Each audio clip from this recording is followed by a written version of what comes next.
இப்போ ஒரு நிமிடம் உங்கள் கண்களை மூடிக்கொள்ளுங்கள். 2 முற்றிலும் மாறுபட்ட காட்சிகளை உங்கள் கற்பனைக்கு கொண்டு வாருங்கள். சரி. முதல் காட்சி எங்கும் பீரங்கிச் சத்தம், புகை மண்டலம், இரத்த வாடை, குடலை முறுக்கும் ஒரு போர்க்களம். ஆயிரக்கணக்கானவர்கள் குற்றுயிரும் குலையுயிருமாக கிடக்கிறார்கள். அவர்களுக்கு உதவி செய்ய யாருமில்லை. ஒரு பயங்கரமான சூழ்நிலை. ஆமா. இப்போ 2வது காட்சி. உங்கள் ஊரில் ஒரு மாபெரும் வெள்ளம் அல்லது புயல். மின்சாரம் துண்டிக்கப்பட்டு விட்டது. வீடுகளுக்குள் தண்ணீர் புகுந்து விட்டது. எங்கும் இருட்டு, ஒரு விதமான மரண பயம். கண்டிப்பா. இத நினைக்கும் போதே ஒரு பதட்டம் வருது. இந்த 2 மிக கொடூரமான, முற்றிலும் மாறுபட்ட சூழ்நிலைகளிலும் திடீரென ஒரு சின்னம் உங்கள் கண்ணில் படுகிறது. ஒரு வெள்ளை நிற பின்னணியில் சிவப்பு நிறத்திலான ஒரு சிலுவை அடையாளம். ஓ, ரெட் கிராஸ். எக்ஸாக்ட்லி. ஆமா. அப்பாடா, உதவி வந்து விட்டது அப்படிங்கிற ஒரு நிம்மதி கண்டிப்பா வரும். அந்த நிம்மதி எப்படி உருவானது?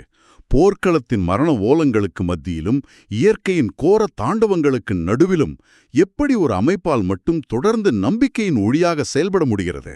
அது ஒரு மிக முக்கியமான கேள்வி. இதைப் பற்றி தான் இன்று நாம் மிக ஆழமாக பகுப்பாய்வு செய்ய போகிறோம். ஆதார தகவல்களின் அடிப்படையிலான நமது இந்த ஆழ்ந்த உரையாடலுக்கு உங்களை உற்சாகமாக வரவேற்கிறோம். ரொம்ப நன்றி. நீங்க சொன்ன அந்த சிவப்பு நிற சின்னம் வெறும் அடையாளம் அல்ல, அது ஒரு மாபெரும் உலகளாவிய இரக்கம். இன்று 2026ஆம் ஆண்டுகளில், அதாவது மே 8ஆம் தேதி உலக செஞ்சிலுவை தினம், அதாவது வேர்ல்ட் ரெட் கிராஸ் டே வரவிருக்கிறது. இந்த 2026ஆம் ஆண்டிற்கான மைய கருப்பொருள் என்ன தெரியுமா? சொல்லுங்க. மனித நேயத்தை உயிர்ப்புடன் வைத்திருத்தல், அதாவது கீப்பிங் ஹியூமனிட்டி அலைவ். இந்த தலைப்பன் மையமாக வைத்து ஆசிரியர் ஜனா அவர்கள் மிக தெளிவாக தொகுத்து வழங்கிய குறிப்புகளைத்தான் இன்று நாம் அக்குவேறு ஆணிவேராக அலசப்போகிறோம். அருமை. இது ஏதோ கடந்து போன காலத்தின் வரலாற்றை படிக்கும் ஒரு ஆவணம் மட்டுமல்ல. எப்படிப்பட்ட இக்கட்டான, நெருக்கடியான காலகட்டங்களிலும் கருணை, ஒற்றுமை மற்றும் மனித மாண்பை எப்படி தக்க வைப்பது என்பதற்கான ஒரு வழிகாட்டி. ரைட். ஒரு சர்வைவல் மேனுவல் என்றே இதை சொல்லலாம். மனிதநேயத்தை உயிர்ப்புடன் வைத்திருத்தல் என்று சொல்வது கேட்க ரொம்ப நல்லா இருக்கு. ஆனால் இதெல்லாம் நிலத்தில் எங்கே, எப்படி தொடங்கியது? ஆசிரியர் ஜனாவின் குறிப்புகளில் 1859ஆம் ஆண்டு நடந்த சால்ஃபெரினோ போர்க்களம், அதாவது பேட்டில் ஆஃப் சால்ஃபெரினோ பற்றி குறிப்பிடப்பட்டுள்ளது. ஆமா. சரி, இதை கொஞ்சம் விரிவாக பார்ப்போம். இப்போ நீங்க ஒரு வியாபாரியாகவோ அல்லது சாதாரண பயணியாகவோ சாலையில் செல்கிறீர்கள். எதிர்பாராத விதமாக ஒரு பெரிய விபத்தை பார்க்கிறீர்கள். சரி. நம்மில் பெரும்பாலோர் என்ன செய்வோம்? வேடிக்கை பார்ப்போம், இல்ல பதறி போய் அங்கிருந்து விலகிச் சென்று விடுவோம் தானே? உண்மைதான். பலரும் அதைத்தான் செய்வாங்க. ஆனால் சுவிட்சர்லாந்து நாட்டைச் சேர்ந்த ஹென்றி டூனாட் என்ற ஒரு சமூக சேவகர் சால்ஃபெரினோ போர்க்களத்தை கடந்து செல்லும்போது அப்படி விலகிச் செல்லவில்லை. ஆமா. அங்கு பல்லாயிரக்கணக்கான போர் வீரர்கள் காயம்பட்டு எந்த மருத்துவ உதவியுமின்றி துடிதுடித்துக் கொண்டிருக்கிறார்கள். அந்த இரத்த களரியில் இறங்கி ஒரு சாதாரண மனிதனாக அவர்களுக்கு அவர் உதவி செய்கிறார். ஒரு மனிதனின் இந்த அனுபவம் எப்படி உலகளாவிய இயக்கமாக மாற முடியும்? அது சாதாரண உதவி இல்ல. அந்த இடத்துல தான் வரலாற்றின் ஒரு மிகப்பெரிய மனமாற்றம் நிகழ்கிறது. மே 8, 1828ல பிறந்த இந்த ஹென்றி டூனாண்ட். ஓ, அவர் பிறந்த நாளா மே 8? எக்ஸாக்ட்லி. அவரோட பிறந்த தேதி தான் உலக செஞ்சிலுவை தினமா கொண்டாடப்படுது. அவர் அந்த களத்தில் எந்த நாட்டு படைவீரன், என்ன மொழி பேசுகிறான், எந்த மதத்தைச் சேர்ந்தவன் என்ற எந்த பாகுபாடும் இல்லாமல் காயம்பட்ட அனைவருக்கும் உதவி செய்கிறார். அங்குதான் எதிரியும் மனிதனே என்ற அந்த மிக உன்னதமான கொள்கை பிறக்கிறது. எதிரி நாட்டு இராணுவ வீரனாக இருந்தாலும் குண்டடிப்பட்டு கீழே விழும்போது அவன் வெறும் வலியால் துடிக்கும் மனிதன் மட்டும்தான் என்பதை அவர் உலகுக்கு உணர்த்தினார். இது ஒரு மாபெரும் மனிதநேயம். ஆமா. அவர் அக்டோபர் 30, 1910 மறையும் வரை இதற்காகவே தன் வாழ்நாளை அர்ப்பணித்தார் என்பதை ஆசிரியர் ஜனாவின் குறிப்புகள் ரொம்ப ஆழமா சுட்டி காட்டுகின்றன. ஒரு நிமிடம், இங்கே எனக்கு ஒரு பெரிய சந்தேகம் வருது. கேளுங்க. இப்போ ஒரு போர்க்களத்துல 2 நாடுகள் ஆக்ரோஷமாக சண்டையிட்டு கொண்டிருக்கும்போது சம்பந்தமே இல்லாத ஒரு 3ஆம் நபர் உள்ளே புகுந்து 2 தரப்புக்குமே வைத்தியம் பார்த்தால் அவரை சுட்டுத் தள்ளி இருக்க மாட்டாங்களா? ஒரு நியாயமான சந்தேகம்தான். எப்படி ஒரு சாதாரண மனிதனின் இந்த தனிப்பட்ட அனுபவம் உலகமே ஏற்றுக்கொள்ளும் ஒரு சர்வதேச அமைப்பாக மாறியது? இது கொஞ்சம் நம்ப முடியாத அளவுக்கு எளிமையாக இருக்கிறதே. நீங்க கேக்குற லாஜிக் மிக சரியானது. வெறும் இரக்க குணத்தை மட்டும் வைத்துக்கொண்டு போர்க்களத்தில் உயிர் வாழ முடியாது. அப்புறம் எப்படி சாத்தியமாச்சு? ஹென்றி டூனாட் செய்த மிகச்சிறந்த காரியம் என்னவென்றால், அவர் களத்தில் உதவி செய்ததோடு மட்டும் நிறுத்திவிடவில்லை. தான் நேரில் பார்த்த அந்த மரண வலிகளையும் போரின் குரூரத்தையும் ஒரு புத்தகமாக எழுதினார். ஓஹோ, புத்தகம் எழுதினாரா? ஆமாம், ஏ மெமரி ஆஃப் சால்ஃபரினோ என்ற பெயரில் அதை வெளியிட்டார். அந்த புத்தகம் ஐரோப்பிய தலைவர்கள், இராணுவ ஜெனரல்கள் என பலரின் கைகளுக்கும் சென்றது.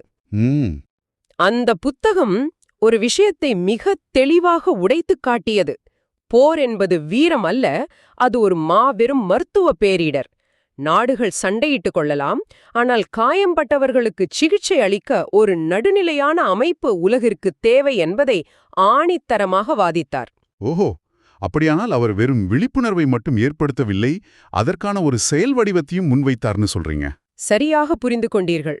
ஒரு தனி மனிதனின் ஆழ்ந்த அனுபவத்தையும் அறிவையும் எவ்வாறு ஒரு சர்வதேச செயலாக மாற்ற வேண்டும் என்பதற்கு டியூனாண்ட் ஒரு சிறந்த எடுத்துக்காட்டு. இதற்காகத்தான் 1901ஆம் ஆண்டு அவருக்கு முதல் நோபல் அமைதி விருது வழங்கப்பட்டது. ஆஹா, நோபல் பரிசா? அந்த புத்தகத்தின் தாக்கம் ஒரு சர்வதேச அமைப்பாக எப்படி பரிணமித்தது என்பது உண்மையிலே பிரமிக்க வைக்கிறது. கண்டிப்பா. தொடர்ந்து ஊக்குவிக்க ஒரு உலகளாவிய தினம் தேவை என்ற எண்ணம் வந்துச்சு. ஆமாம். அது 14வது சர்வதேச செஞ்சிலுவை மாநாட்டில் முன்மொழியப்பட்டு, அதன் விளைவாகத்தான் 1948இல் முதன்முதலில் செஞ்சிலுவை தினம் கொண்டாடப்பட்டது. ரைட். பின்னர் உலகளாவிய தன்மையை கருத்தில் கொண்டு 1984இல் இது உலக செஞ்சிலுவை மற்றும் செம்பிறை தினம் என பெயர் மாற்றம் கண்டது என்ற வரலாற்று பரிணாமத்தை ஆசிரியர் ஜனா பதிவு செய்துள்ளார். மிகச்சரியான தகவல்கள். இந்த வரலாறு ஒரு பக்கம் இருக்கட்டும். நீங்க முன்னாள் கேட்டீர்களே ஒரு கேள்வி, எப்படி ஒரு அமைப்பை தாக்குதல் ஏதுமின்றி போர்க்களத்தில் அனுமதிக்கிறார்கள் என்று? ஆமா, அது எனக்கு இன்னும் புரியல. அதற்கான விடை இந்த அமைப்பு இயங்கும் 7 அடிப்படை கொள்கைகளில்தான் இருக்கிறது. 7 கொள்கைகளா? ஆமா, மனிதநேயம், பாரபட்சமின்மை, நடுநிலைமை, சுதந்திரம், தன்னார்வ சேவை, ஒற்றுமை மற்றும் உலகளாவிய தன்மை. இங்குதான் விஷயம் மிகவும் சுவாரஸ்யமாகிறது. இந்த கொள்கைகளை பார்க்கும்போது எனக்கு என்ன தோணுதுன்னா, சொல்லுங்க. இது ஏதோ ஒரு தொண்டு நிறுவனத்தின் ஆபரேட்டிங் சிஸ்டம் போல துல்லியமாக வடிவமைக்கப்பட்டுள்ளது. உங்க ஸ்மார்ட் போன் அல்லது லேப்டாப் சரியாக இயங்குவதற்கு எப்படி ஒரு அடிப்படை ஆபரேட்டிங் சிஸ்டம் தேவையோ, அதுபோல இவ்வளோ பெரிய சர்வதேச அமைப்பு சரிந்து விழாமல் இருப்பதற்கான அடித்தளமே இந்த 7 கொள்கைகள் தான். அபாரம், ரொம்ப சரியான உதாரணம். இதை ஒரு பரந்த கண்ணோட்டத்தோட நாம் இணைத்து பார்த்தால் இன்னும் ஆச்சரியமாக இருக்கும். எப்படி? இதில் இருக்கும் நடுநிலைமை மற்றும் சுதந்திரம் என்ற 2 கொள்கைகளை மட்டும் எடுத்துக்கொள்ளுங்கள். இவை வெறும் காகிதத்தில் எழுதப்பட்ட தார்மீக கொள்கைகள் அல்ல.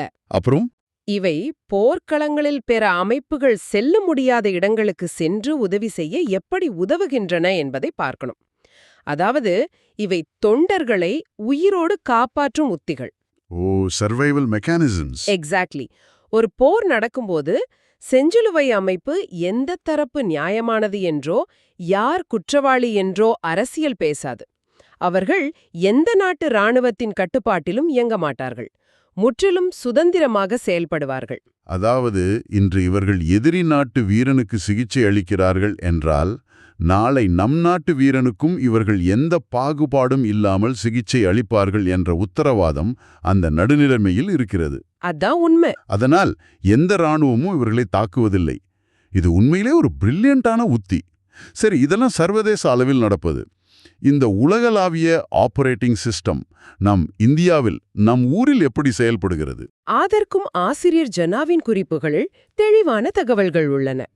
இந்தியாவை பொறுத்தவரை 1920ஆம் ஆண்டு இந்திய செஞ்சிலுவை சங்கம், அதாவது இந்தியன் ரெட் கிராஸ் சொசைட்டி நிறுவப்பட்டது. ஓ, 1920லயே தொடங்கிட்டாங்களா? ஆமாம். இதன் தலைமையகம் புதுடெல்லியில் அமைந்துள்ளது. மிக முக்கியமாக இந்திய குடியரசுத் தலைவர் தான் இதன் தலைவராக செயல்படுகிறார். இந்த அமைப்பு சர்வதேச கொள்கைகளை அப்படியே இந்திய களத்திற்கேற்ப செயல்படுத்துகிறது. ஒரு நாட்டின் மிக உயரிய பதவியில் இருக்கும் குடியரசுத் தலைவரே இதற்கு தலைமை தாங்குகிறார் என்றால், இதன் நம்பகத்தன்மை எவ்வளவு பெரியது என்று நம்மால் புரிந்து கொள்ள முடிகிறது. கண்டிப்பா. ஆசிரியர் குறிப்புகளில் இந்திய செஞ்சிலுவை சங்கத்தின் முக்கிய நோக்கங்களாக ஒரு சில விஷயங்கள் சொல்லப்பட்டுள்ளன. மனித உயிரை காப்பது, துயரத்தை குறைப்பது, ஆரோக்கியத்தை மேம்படுத்துவது, இதெல்லாம். இதை கேட்கும்போது எனக்கு நம் ஊரில் நடக்கும் சம்பவங்கள் தான் நினைவுக்கு வருது. ஒரு பெரும் வெள்ளமோ அல்லது புயலோ வரும்போது அரசு இயந்திரமே சில சமயம் திணறி போகும். ஆமா, தகவல் தொடர்பு எல்லாம் துண்டிக்கப்பட்டிருக்கும். அந்த மாதிரி நேரத்துல இந்த செஞ்சிலுவை அடையாளத்தைக் கொண்ட தொண்டர்கள் படகுகளில் வந்து உணவும் முதலுதவி பொருட்களும் வழங்குவதை நீங்கள் பார்த்திருப்பீர்கள். இந்த நோக்கங்கள் வெறும் வார்த்தைகள் அல்ல, இதுதான் கள யதார்த்தம். நீங்க சொல்றது 100க்கு 100 உண்மை. அவர்கள் வந்து வெறும் உணவு பொட்டலம் கொடுக்கும் நபர்கள் அல்ல. அவர்களின் பேரிடர் மேலாண்மை என்பது மிகத் துல்லியமாக திட்டமிடப்பட்டது. ரைட். பேரிடர் காலங்கள் மட்டுமல்லாமல் சாதாரண நாட்களிலும் இரத்த தான முகாம்கள் அமைப்பது, சுகாதார சேவைகளை வழங்குவது, அவசரகால முதலுதவி பயிற்சிகளை அளிப்பது என தொடர்ந்து இயங்கிக் கொண்டே இருக்கிறார்கள். தொடர்ந்து செஞ்சுக்கிட்டே இருக்காங்களா? ஆமா, ஒரு பேரிடர் நிகழ்ந்த அடுத்த சில மணி நேரங்களில் எவ்வித கட்டாயமுமின்றி எப்படி இவ்வளவு தன்னார்வலர்கள் உடனடியாக களத்தில் இறங்குகிறார்கள் என்ற அந்த பேட்டர்ன் மிக ஆச்சரியமானது. உலக அளவில் 190க்கும் மேற்பட்ட நாடுகளில் பரவியுள்ள வலையமைப்பிது. எனக்கு இங்கேயும் ஒரு சந்தேகம் வருது. சொல்லுங்க. எந்த ஒரு அமைப்பாக இருந்தாலும் காலம் செல்லச் செல்ல அதில் தொண்டர்களின் எண்ணிக்கை குறையும். ஆனால் செஞ்சிலுவை அமைப்பிற்கு மட்டும் எப்படி தொடர்ந்து தன்னார்வலர்கள் கிடைத்துக் கொண்டே இருக்கிறார்கள்? ஒவ்வொரு ஆண்டும் எப்படி இவ்வளவு பெரிய படையை இவர்களால் பேணி பாதுகாக்க முடிகிறது? அதற்கான விடை என்ன? அதற்கான விடைதான் இளைஞர்கள். குறிப்பா சொல்லணும்னா JRC மற்றும் YRC. பள்ளிகளில் செயல்படும் ஜூனியர் ரெட் கிராஸ். ஆமா, பள்ளிகளில் செயல்படும் JRC மற்றும் கல்லூரிகளில் செயல்படும் யூத் ரெட் கிராஸ். பெரியவர்களை தேடிப்பிடித்து தொண்டு செய்ய சொல்வதை விட இளைஞர்களையும் மாணவர்களையும் தயார்படுத்துவதுதான் இந்த அமைப்பின் மாபெரும் பலம். ஓ, இதை நான் ஒரு கருணையை விதைக்கும் நாற்றங்கால் என்று சொல்வேன். ரொம்ப அழகான வார்த்தை. ஒரு மரம் பெரிதான பிறகு அதை வளைப்பதை விட விதியாக இருக்கும்போதே, அதாவது பள்ளி குழந்தைகளிடமே இந்த சேவையின் முக்கியத்துவத்தை கொண்டு சேர்ப்பது மிகப்பெரிய ஒரு விஷயம். முற்றிலும் தர்க்க ரீதியான அணுகுமுறை இது. JRC மூலமாக பள்ளி மாணவர்களுக்கு முதலுதவி, சுகாதாரம் மற்றும் ஆரோக்கியம் பற்றிய விழிப்புணர்வு கற்பிக்கப்படுகிறது. சரி. அவர்களின் கொள்கையே சுகாதாரம், சேவை, நட்பு என்பதுதான். இதை நீங்களே கொஞ்சம் கற்பனை செய்து பாருங்கள். பெரியவர்களெல்லாம் ரத்தத்தை பார்த்து பதறும்போது 14 வயதான ஒரு JRC மாணவன் ஒரு துணியை வைத்து எப்படி இரத்த கசிவை நிறுத்துவது என்று முதலுதவி செய்கிறான் என்றால் அந்த சமூகத்தின் முதிர்ச்சி எப்படிப்பட்டதாக இருக்கும்? அருமையான உதாரணம். எனக்கு இது இன்னொரு கோணத்திலும் புரியுது. எப்படி? கல்லூரிகளில் இயங்கும் YRCயை எடுத்துக்கொண்டால் இளைஞர்கள் நேரடியாக இரத்த தான இயக்கங்களிலும் பேரிடர் கால சேவைகளிலும் களமிறங்குகிறார்கள். ஆமாம். இதன் மூலம் அவர்களுக்கு கிடைப்பது வெறும் சான்றிதழ் அல்ல, ஒரு நெரிசலான பேரிடர் களத்தை எப்படி எதிர்கொள்வது, முன்முகம் தெரியாத சக மனிதர்களோடு எப்படி இணைந்து செயல்படுவது, இந்த சவால்கள் இயற்கையாகவே அவங்களோட திறனை வளர்க்கும். இங்கே ஒரு சுவாரஸ்யமான விஷயம் என்னவென்றால், இதன் மூலம் வெறும் முதலுதவி மட்டும் சொல்லித்தரப்படுவதில்லை. வேற என்ன கிடைக்குது? தலைமைப்பண்பு, குழுப்பண்பு, சமூக பொறுப்புணர்வு மற்றும் வாழ்க்கை திறன்கள் ஆகியவை எப்படி மேம்படுத்தப்படுகிறன என்பதுதான் ஆச்சரியம். இதையெல்லாம் எந்த ஒரு வகுப்பறையிலும் போர்டில் எழுத்து போட்டு கற்றுக் கொடுக்க முடியாது. கரெக்ட். சரி, நாம் வரலாற்றை பார்த்தோம், இந்த அமைப்பின் கட்டமைப்பை பார்த்தோம், இளைஞர்களை எப்படி தயார்படுத்துகிறார்களோ என்றும் பார்த்துட்டோம். ஆனால் இன்றைய நவீன உலகிற்கு இதெல்லாம் எந்த அளவுக்கு தேவைப்படுகிறது?